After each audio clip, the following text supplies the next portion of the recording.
expensive than the first one? Let me just check.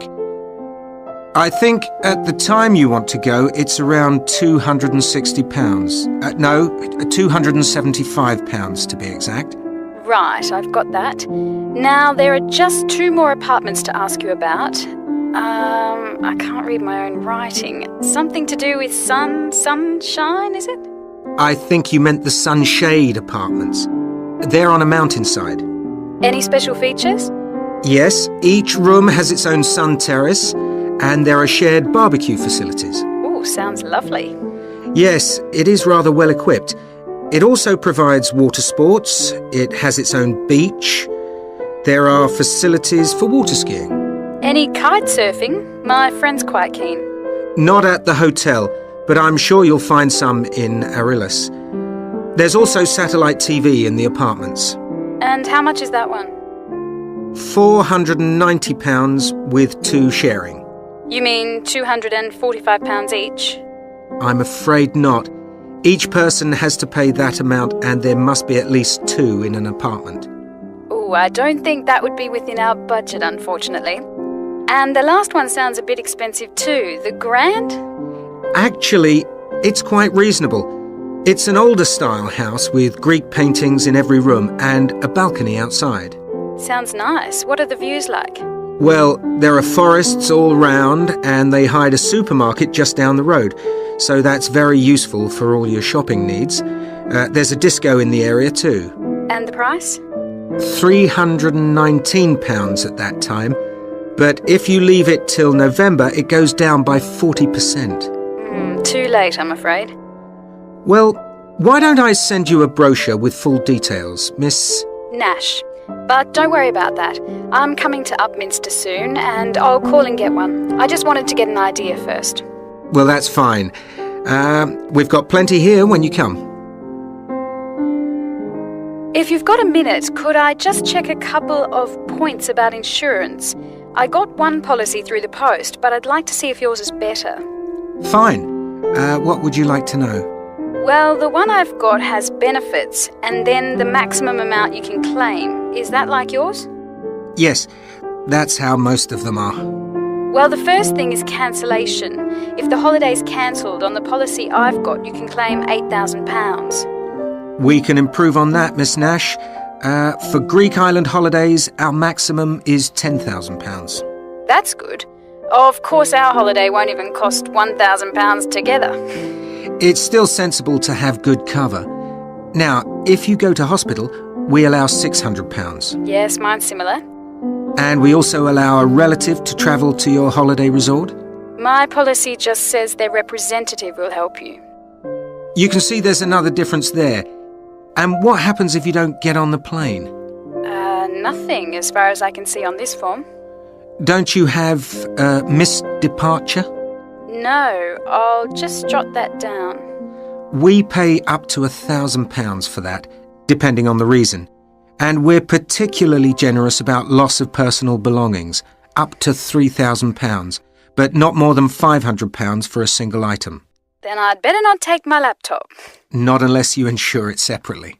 Okay, thanks very much for your time. You've really been helpful. Can I get back to you? Your name is... Ben Ludlow. That's Ludlow. I'm the assistant manager here. I'll give you my number.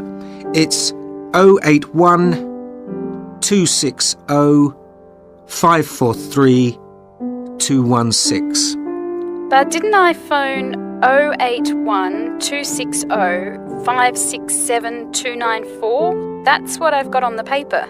That's the main switchboard. I've given you my direct line. Right. Thank you very much for your time. Section 2. For the second in our series about locally run businesses, we meet Simon Winridge, co-founder of the hugely successful Winridge Forest Railway Park. Welcome, Simon.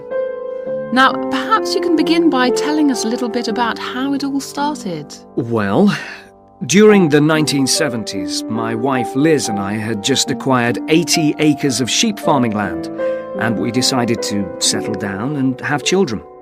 Pretty soon we had a daughter, Sarah, and a son, Duncan. The place was wonderful for the kids. They particularly loved trains and gradually built up an enormous network of miniature railway track. I began to develop larger scale models of locomotives, but we didn't think anything more of it until I went on a trip to a theme park near Birmingham and decided we could do a much better job. So we set up a small one ourselves, based on the miniature railway, and we opened to the public for just a month that year, 1984, in July, our driest month, because our children said they didn't want our guests to have a miserable wet visit. I dealt with park business and Liz carried on with the farm work. It soon became clear that we were onto a winner. We began to extend the railway track and lay it among more interesting landscape by planting trees, which in turn attracted more wildlife, and by making cuttings through the rock. Nowadays, we're open all year round, and we're pleased to say that Wimridge is one of the most popular visitor attractions in the area, with 50,000 visitors a year. 1.5 million people have been through our doors since we opened. All these visitors mean we have had to expand our operation, and it's now a truly family concern.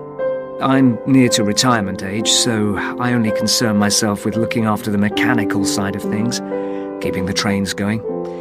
Liz now devotes all her energies to recruiting and supporting the large squadron of workers, which keep the place running smoothly. We're really pleased that, after some years away teaching, Sarah has now returned to the park and makes sure the visitors are kept fed and watered, which keeps her pretty busy, as you can imagine. Our son Duncan has been a stalwart of the park for the last 10 years, taking over from me in the area of construction. And I'll say a little bit more about that in a moment. And his new wife, Judith, has also joined the team in charge of retail. That's becoming a tremendous growth area for us. A lot of people want to buy souvenirs. So have you finished your development of the site for the moment? Not at all. We're constantly looking for ways to offer more to our visitors. The railway remains the central feature, and there's now 1.2 kilometres of the line laid, but we'd like to lay more. Because of the geology of the area, our greatest problem is digging tunnels, but we're gradually overcoming that. We're also very pleased with a new installation of the go-kart arena, which is 120 square metres in area. Again, the problem is the geology. We had to level the mounds on the track for safety reasons. We wanted to enable 5 to 12-year-olds to use the go-karts. And the main attraction here is the Formula 1 kart. We've known fights to break out over who gets it.